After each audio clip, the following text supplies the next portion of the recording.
تلك الرسل فضلنا بعضهم على بعض، منهم من كلم الله ورفع بعضهم درجات، وآتينا عيسى ابن مريم البينات وأيدناه بروح القدس، ولو شاء الله ما اقتتل الذين من بعدهم من بعد ما جاءتهم البينات ولكن اختلفوا فمنهم من آمن ومنهم من كفر، ولو شاء الله ما اقتتلوا ولكن الله يفعل ما يريد. يا أيها الذين آمنوا أنفقوا مما رزقناكم من قبل أن يأتي يوم لا بيع فيه ولا خلة ولا شفاعة والكافرون هم الظالمون. الله لا إله إلا هو الحي القيوم، لا تأخذه سنة ولا نوم، له ما في السماوات وما في الأرض. من ذا الذي يشفع عنده إلا بإذنه، يعلم ما بين أيديهم وما خلفهم ولا يحيطون بشيء من علمه إلا بما شاء، وسع كرسيه السماوات والأرض ولا يؤوده حفظهما وهو العلي العظيم. لا إكراه في الدين، قد تبين الرشد من الغي، فمن يكفر بالطاغوت ويؤمن بالله فقد استمسك بالعروة الوثقى لا انفصام لها، والله سميع عليم. الله ولي الذين آمنوا يخرجهم من الظلمات إلى النور، والذين كفروا أولياؤهم الطاغوت يخرجونهم من النور إلى الظلمات، أولئك أصحاب النار هم فيها خالدون. ألم تر إلى الذي حاج إبراهيم في ربه أن آتاه الله الملك إذ قال إبراهيم ربي الذي يحيي ويميت قال أنا أحيي وأميت، قال إبراهيم فإن الله يأتي بالشمس من المشرق فأت بها من المغرب فبهت الذي كفر، والله لا يهدي القوم الظالمين. أو كالذي مر على قرية وهي خاوية على عروشها قال أنى يحيي هذه الله بعد موتها، فأماته الله 100 عام ثم بعثه، قال كم لبثت؟ قال لبثت يوما أو بعض يوم، قال بل لبثت 100 عام فانظر إلى طعامك وشرابك لم يتسنه، وانظر إلى حمارك ولنجعلك آية للناس، وانظر إلى العظام كيف ننشزها ثم نكسوها لحما فلما تبين له قال أعلم أن الله على كل شيء قدير. وإذ قال إبراهيم رب أرني كيف تحيي الموتى قال أولم تؤمن قال بلى ولكن ليطمئن قلبي قال فخذ 4 من الطير فصرهن إليك ثم اجعل على كل جبل منهن جزءا ثم ادعهن يأتينك سعيا واعلم أن الله عزيز حكيم. مثل الذين ينفقون أموالهم في سبيل الله كمثل حبة أنبتت 7 سنابل في كل سنبلة 100 حبة والله يضاعف لمن يشاء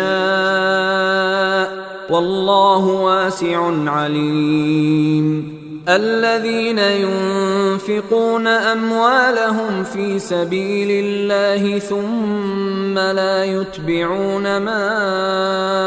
أنفقوا منا ولا أذى لهم أجرهم عند ربهم ولا خوف عليهم ولا هم يحزنون. قول معروف ومغفرة خير من صدقة يتبعها أذى والله غني حليم. يا أيها الذين آمنوا لا تبطلوا صدقاتكم بالمن والأذى كالذي ينفق ماله رئاء الناس ولا يؤمن بالله واليوم الآخر فمثله كمثل صفوان عليه تراب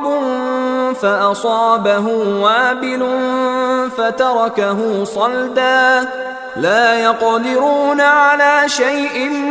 مما كسبوا والله لا يهدي القوم الكافرين. ومثل الذين ينفقون أموالهم ابتغاء مرضات الله وتثبيتا من أنفسهم كمثل جنة بربوة أصابها وابل فآتت أكلها ضعفين فإن لم يصبها وابل فطل والله بما تعملون بصير. أيود أحدكم أن تكون له جنة من نخيل وأعناب تجري من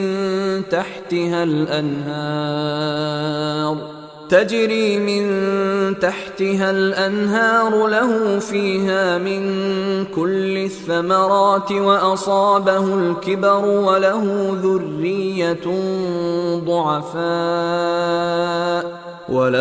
ذرية ضعفاء فأصابها إعصار فيه نار فاحترقت كذلك يبين الله لكم الآيات لعلكم تتفكرون. يا أيها الذين آمنوا أنفقوا من طيبات ما كسبتم ومما أخرجنا لكم من الأرض ولا تيمموا الخبيث منه تنفقون ولستم بآخذيه إلا أن تغمضوا فيه واعلموا أن الله غني حميد. الشيطان يعدكم الفقر ويأمركم بالفحشاء والله يعدكم مغفرة منه وفضلا والله واسع عليم يؤتي الحكمة من يشاء ومن يؤت الحكمة فقد أوتي خيرا كثيرا وما يذكر إلا أولو الألباب وما أنفقتم من نفقة أو نذرتم من نذر فإن الله يعلمه وما للظالمين من أنصار إن تبدوا الصدقات فنعما هي وإن تخفوها وتؤتوها الفقراء فهو خير لكم ويكفر عنكم من سيئاتكم والله بما تعملون خبير ليس عليك هداهم ولكن الله يهدي من يشاء وما تنفقوا من خير فلأنفسكم وما تنفقون إلا ابتغاء وجه الله وما تنفقوا من خير يوفى إليكم وأنتم لا تظلمون للفقراء الذين أحصروا في سبيل الله لا يستطيعون ضربا في الأرض يحسبهم الجاهل أغنياء من التعفف تعرفهم بسيماهم لا يسألون الناس إلحافا وما تنفقوا من خير فإن الله به عليم الذين ينفقون أموالهم بالليل والنهار سرا وعلانية فلهم أجرهم عند ربهم ولا خوف عليهم ولا هم يحزنون الذين يأكلون الربا لا يقومون إلا كما يقوم الذي يتخبطه الشيطان من المس ذلك بأنهم قالوا إنما البيع مثل الربا وأحل الله البيع وحرم الربا فمن جاءه موعظة من ربه فانتهى فله ما سلف وأمره إلى الله ومن عاد فأولئك أصحاب النار هم فيها خالدون يمحق الله الربا ويربي الصدقات والله لا يحب كل كفار أثيم إن الذين آمنوا وعملوا الصالحات وأقاموا الصلاة وآتوا الزكاة لهم أجرهم عند ربهم ولا خوف عليهم ولا هم يحزنون يا أيها الذين آمنوا اتقوا الله وذروا ما بقي من الربا إن كنتم مؤمنين فإن لم تفعلوا فأذنوا بحرب من الله ورسوله وإن تبتم فلكم رؤوس أموالكم لا تظلمون ولا تظلمون وإن كان ذو عسرة فنظرة إلى ميسرة وأن تصدقوا خير لكم إن كنتم تعلمون واتقوا يوما ترجعون فيه إلى الله ثم توفى كل نفس ما كسبت وهم لا يظلمون يا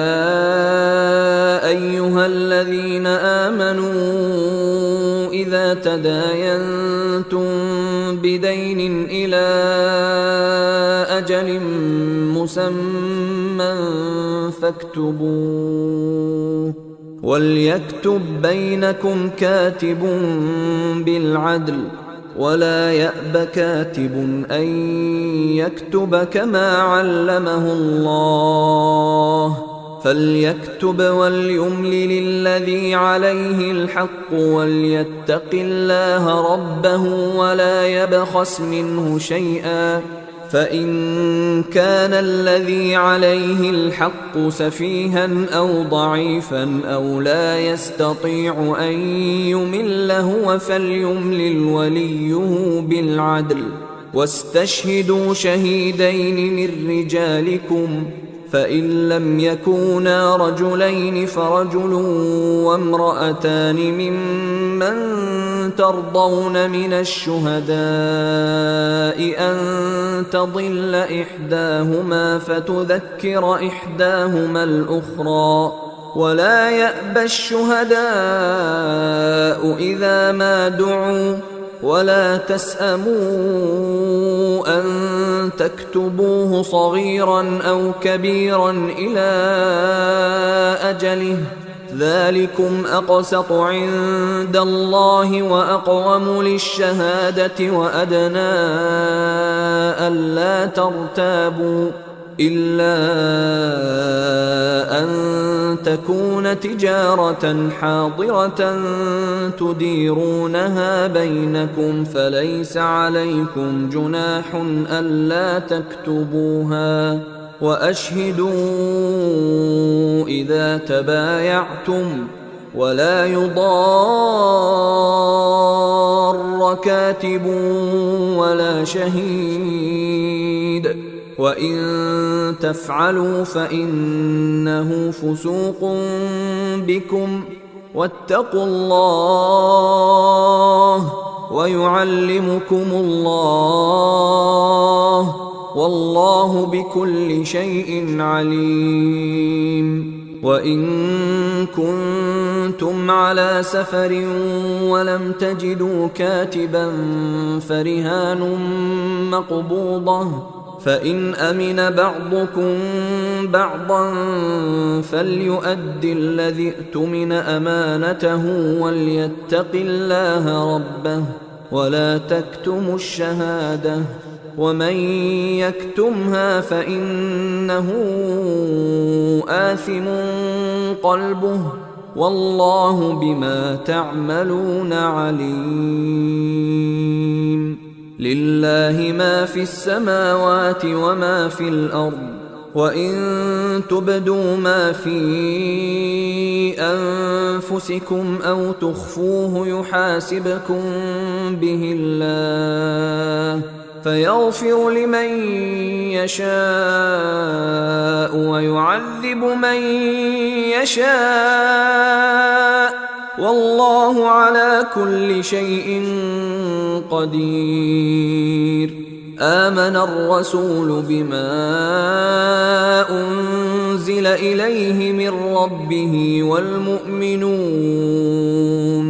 كل آمن بالله وملائكته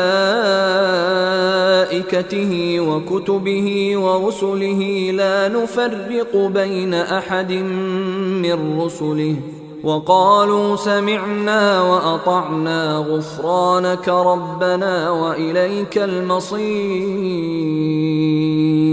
لا يكلف الله نفسا إلا وسعها لها ما كسبت وعليها ما اكتسبت ربنا لا تؤاخذنا إن نسينا أو أخطأنا ربنا ولا تحمل علينا إصرا كما حملته على الذين من قبلنا ربنا ولا تحملنا ما لا طاقة لنا به واعف عنا واغفر لنا وارحمنا أنت مولانا فانصرنا على القوم الكافرين. أعوذ بالله من الشيطان الرجيم. بسم الله الرحمن الرحيم. ألف لام ميم الله لا إله إلا هو الحي القيوم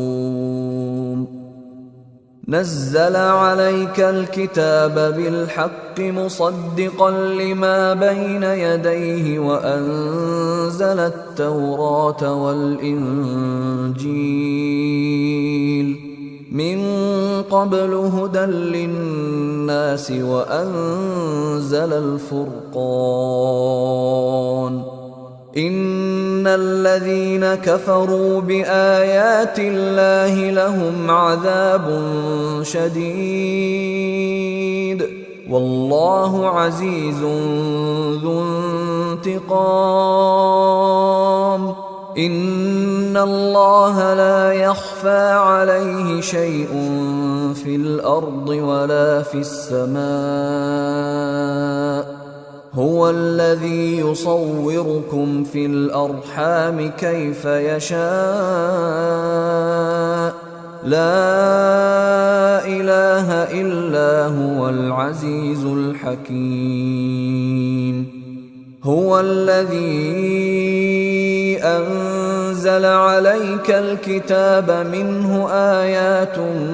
محكمات هن أم الكتاب وأخر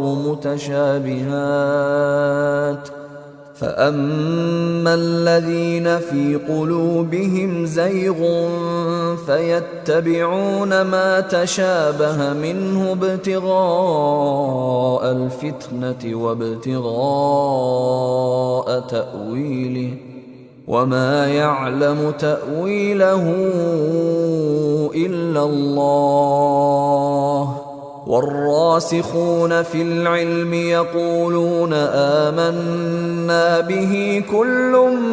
من عند ربنا وما يذكر إلا أولو الألباب. ربنا لا تزغ قلوبنا بعد إذ هديتنا وهب لنا من لدنك رحمة إنك أنت الوهاب. ربنا إنك جامع الناس ليوم لا ريب فيه إن الله لا يخلف الميعاد. إن الذين كفروا لن تغني عنهم أموالهم ولا أولادهم من الله شيئا وأولئك هم وقود النار. كدأب آل فرعون والذين من قبلهم كذبوا بآياتنا فأخذهم الله بذنوبهم والله شديد العقاب. قل للذين كفروا ستغلبون وتحشرون إلى جهنم وبئس المهاد. قد كان لكم آية في فئتين التقتا فئة تقاتل في سبيل الله وأخرى كافرة يرونهم مثليهم رأي العين والله يؤيد بنصره من يشاء إن في ذلك لعبرة لأولي الأبصار زين للناس حب الشهوات من النساء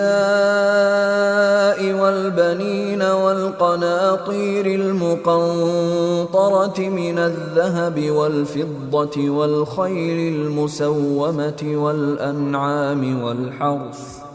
ذلك متاع الحياة الدنيا والله عنده حسن المآب قل أنبئكم بخير من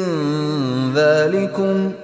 للذين اتقوا عند ربهم جنات تجري من تحتها الأنهار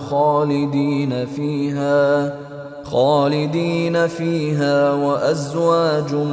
مطهرة ورضوان من الله والله بصير بالعباد الذين يقولون ربنا إننا آمنا فاغفر لنا ذنوبنا وقنا عذاب النار الصابرين والصادقين والقانتين والمنفقين والمستغفرين بالأسحار شهد الله أنه لا إله إلا هو والملائكة وأولو العلم قائما بالقسط لا إله إلا هو العزيز الحكيم إن الدين عند الله الإسلام وما اختلف الذين أوتوا الكتاب إلا من بعد ما جاءهم العلم بغيا بينهم ومن يكفر بآيات الله فإن الله سريع الحساب فإن حاجوك فقل أسلمت وجهي لله ومن اتبعن وقل للذين أوتوا الكتاب والأميين أأسلمتم فإن أسلموا فقد اهتدوا وإن تولوا فإنما عليك البلاغ والله بصير بالعباد إن الذين يكفرون بآيات الله ويقتلون النبيين بغير حق ويقتلون الذين يأمرون بالقسط من الناس فبشرهم بعذاب أليم أولئك الذين حبطت أعمالهم في الدنيا والآخرة وما لهم من ناصرين ألم تر إلى الذين أوتوا نصيبا من الكتاب يدعون إلى كتاب الله ليحكم بينهم ثم يتولى فريق منهم وهم معرضون ذلك بأنهم قالوا لن تمسنا النار إلا أياما معدودات وغرهم في دينهم ما كانوا يفترون فكيف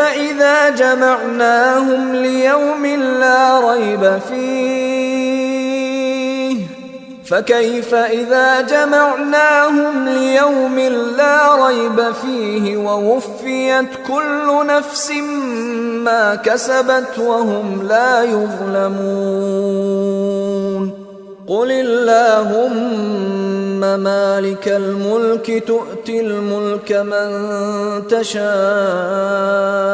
وتنزع الملك ممن تشاء وتعز من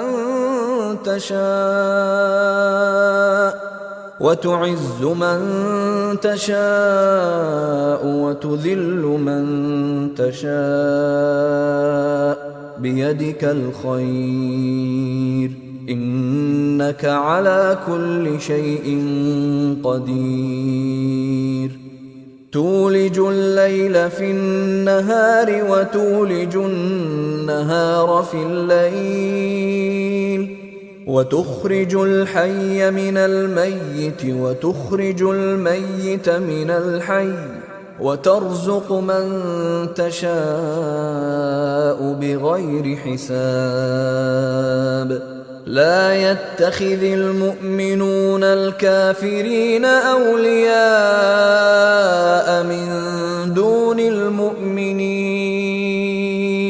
ومن يفعل ذلك فليس من الله في شيء إلا أن تتقوا منهم تقاه ويحذركم الله نفسه وإلى الله المصير قل إن تخفوا ما في صدوركم أو تبدوه يعلمه الله ويعلم ما في السماوات وما في الأرض والله على كل شيء قدير يوم تجد كل نفس ما عملت من خير محضرا وما عملت من سوء تود لو أن بينها وبينه أمدا بعيدا ويحذركم الله نفسه والله رؤوف بالعباد قل إن كنتم تحبون الله فاتبعوني يحببكم الله ويغفر لكم ذنوبكم والله غفور رحيم قل أطيعوا الله والرسول فإن تولوا فإن الله لا يحب الكافرين إن الله اصطفى آدم ونوحا وآل إبراهيم وآل عمران على العالمين ذرية بعضها من بعض والله سميع عليم إذ قالت امرأة عمران رب إني نذرت لك ما في بطني محررا فتقبل مني إنك أنت السميع العليم فلما وضعتها قالت رب إني وضعتها أنثى والله أعلم بما وضعت قالت رب إني وضعتها أنثى والله أعلم بما وضعت وليس الذكر كالأنثى وإني سميتها مريم وإني نعيذها بك وذريتها من الشيطان الرجيم فتقبلها ربها بقبول حسن وأنبتها نباتا حسنا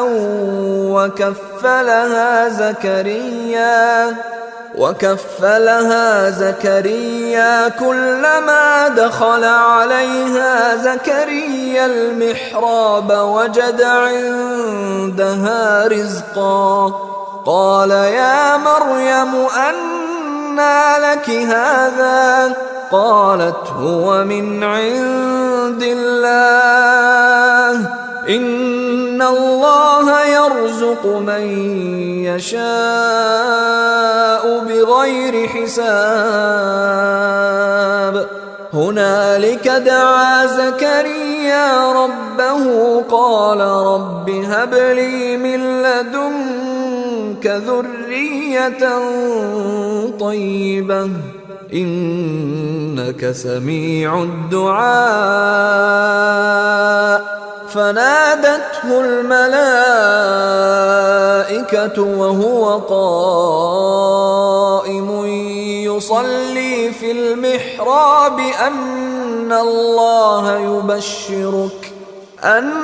الله يبشرك بيحيى مصدقا بكلمة من الله وسيدا وحصورا ونبيا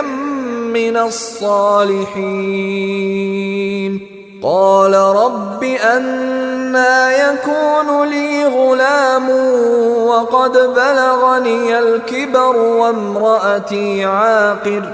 قال كذلك الله يفعل ما يشاء قال رب اجعل لي آية قال آيتك ألا تكلم الناس 3 أيام إلا رمزا واذكر ربك كثيرا وسبح بالعشي والإبكار وإذ قالت الملائكة يا مريم إن الله اصطفاك وطهرك واصطفاك على نساء العالمين يا مريم اقنتي لربك واسجدي واركعي مع الراكعين ذلك من أنباء الغيب نوحيه إليك وما كنت لديهم إذ يلقون أقلامهم أيهم يكفل مريم وما كنت لديهم إذ يختصمون إذ قالت الملائكة يا مريم إن الله يبشرك بكلمة منه اسمه المسيح عيسى ابن مريم وجيها في الدنيا والآخرة ومن المقربين ويكلم الناس في المهد وكهلا ومن الصالحين قالت رب أنى يكون لي ولد ولم يمسسني بشر قال كذلك الله يخلق ما يشاء إذا قضى أمرا فإنما يقول له كن فيكون ويعلمه الكتاب والحكمة والتوراة والإنجيل ورسولا إلى بني إسرائيل أني قد جئتكم بآية من ربكم أني أخلق لكم من الطين كهيئة الطير فأنفخ فيه فيكون طيرا بإذن الله وأبرئ الأكمه والأبرص وأحيي الموتى بإذن الله وأنبئكم بما تأكلون وما تدخرون في بيوتكم إن في ذلك لآية لكم إن كنتم مؤمنين ومصدقا لما بين يدي من التوراة ولأحل لكم بعض الذي حرم عليكم وجئتكم بآية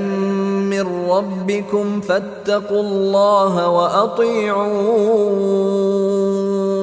إن الله ربي وربكم فاعبدوه هذا صراط مستقيم فلما أحس عيسى منهم الكفر قال من أنصاري إلى الله قال الحواريون نحن أنصار الله آمنا بالله واشهد بأننا مسلمون ربنا آمنا بما أنزلت واتبعنا الرسول فاكتبنا مع الشاهدين ومكروا ومكر الله والله خير الماكرين إذ قال الله يا عيسى إني متوفيك ورافعك إلي ومطهرك من الذين كفروا وجاعل الذين اتبعوك فوق الذين كفروا إلى يوم القيامة ثم إلي مرجعكم فأحكم بينكم فيما كنتم فيه تختلفون فأما الذين كفروا فأعذبهم عذابا شديدا في الدنيا والآخرة وما لهم من ناصرين وأما الذين آمنوا وعملوا الصالحات فيوفيهم أجورهم والله لا يحب الظالمين ذلك نتلوه عليك من الآيات والذكر الحكيم إن مثل عيسى عند الله كمثل آدم خلقه من تراب ثم قال له كن فيكون الحق من ربك فلا تكن من الممترين فمن حاجك فيه من بعد ما جاءك من العلم فقل تعالوا ندع أبناءنا وأبناءكم ونساءنا ونساءكم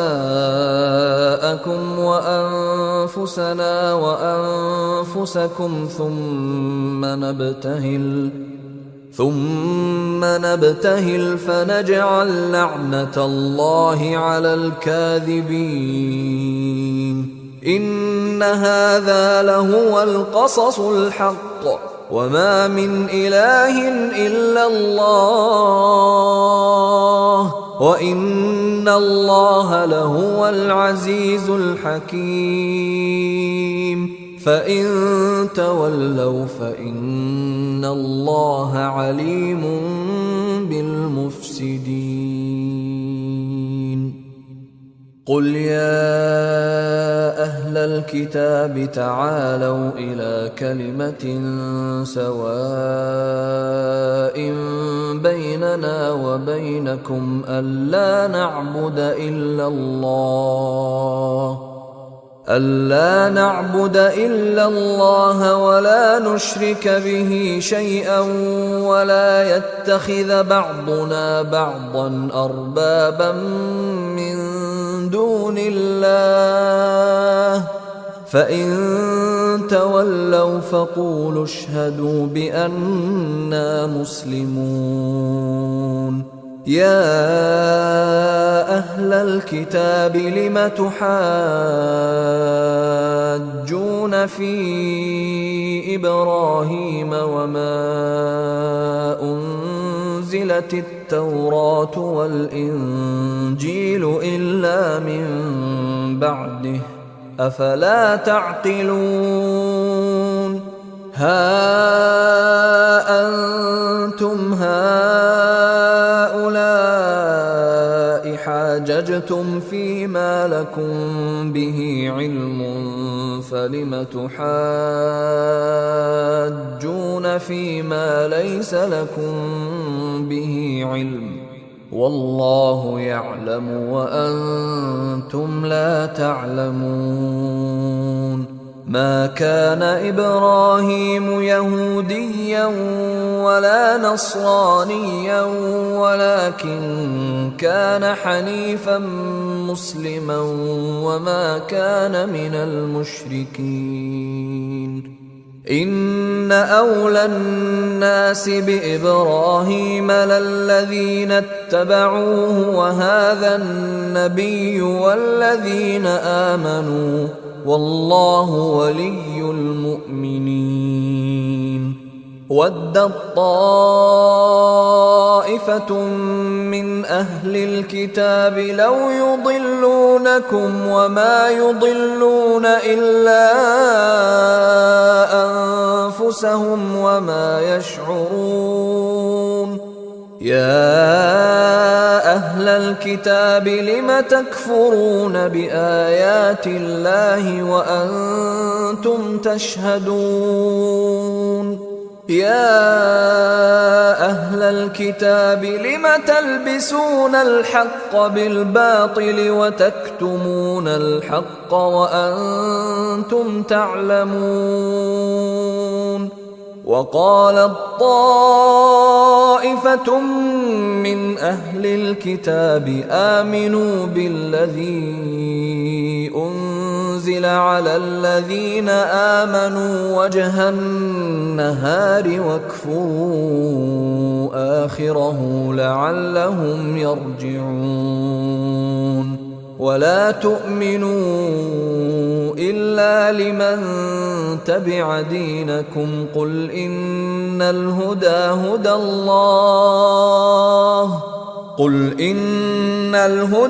هدى الله أن يؤتى أحد مثل ما أوتيتم أو يحاجوكم عند ربكم قل إن الفضل بيد الله يؤتيه من يشاء والله واسع عليم. يختص برحمته من يشاء والله ذو الفضل العظيم. ومن أهل الكتاب من إن تأمنه بقنطار يؤده إليك ومنهم من إن تأمنه بدينار لا يؤده إليك إلا ما دمت عليه قائما ذلك بأنهم قالوا ليس علينا في الأميين سبيل ويقولون على الله الكذب وهم يعلمون. بلى من أوفى بعهده واتقى فإن الله يحب المتقين. إن الذين يشترون بعهد الله وأيمانهم ثمنا قليلا أولئك لا خلاق لهم في الآخرة ولا يكلمهم الله ولا ينظر إليهم يوم القيامة ولا يزكيهم ولهم عذاب أليم. وإن منهم لفريقا يلوون ألسنتهم بالكتاب لتحسبوه من الكتاب وما هو من الكتاب ويقولون هو من عند الله وما هو من عند الله ويقولون على الله الكذب وهم يعلمون. ما كان لبشر أن يؤتيه الله الكتاب والحكم والنبوة ثم يقول للناس كونوا عبادا لي من دون الله ولكن كونوا ربانيين بما كنتم تعلمون الكتاب وبما كنتم تدرسون. ولا يأمركم أن تتخذوا الملائكة والنبيين أربابا أيأمركم بالكفر بعد إذ أنتم مسلمون.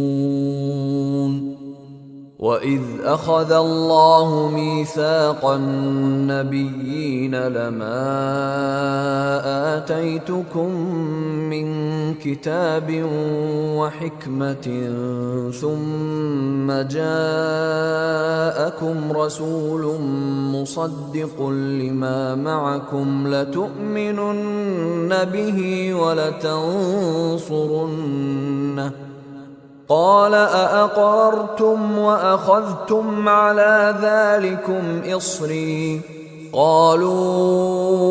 أقررنا قال فاشهدوا وأنا معكم من الشاهدين. فمن تولى بعد ذلك فأولئك هم الفاسقون. أفغير دين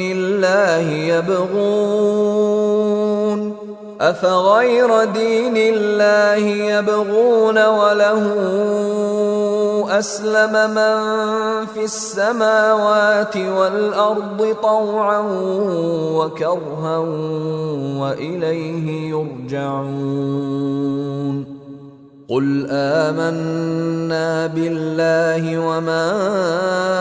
أنزل علينا وما أنزل على إبراهيم وإسماعيل وإسحاق ويعقوب والأسباط وما أوتي موسى وعيسى والنبيون من ربهم لا نفرق بين أحد منهم ونحن له مسلمون. ومن يبتغ غير الإسلام دينا فلن يقبل منه وهو في الآخرة من الخاسرين. كيف يهدي الله قوما كفروا بعد إيمانهم وشهدوا أن الرسول حق وجاءهم البينات والله لا يهدي القوم الظالمين. أولئك جزاؤهم أن عليهم لعنة الله والملائكة والناس أجمعين. خالدين فيها لا يخفف عنهم العذاب ولا هم ينظرون إلا الذين تابوا من بعد ذلك وأصلحوا فإن الله غفور رحيم إن الذين كفروا بعد إيمانهم ثم ازدادوا كفرا لن تقبل توبتهم وأولئك هم الضالون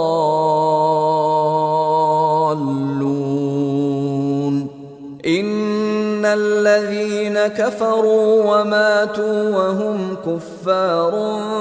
فلن يقبل من أحدهم ملء الأرض ذهبا ولو افتدى به أولئك لهم عذاب أليم وما لهم من ناصرين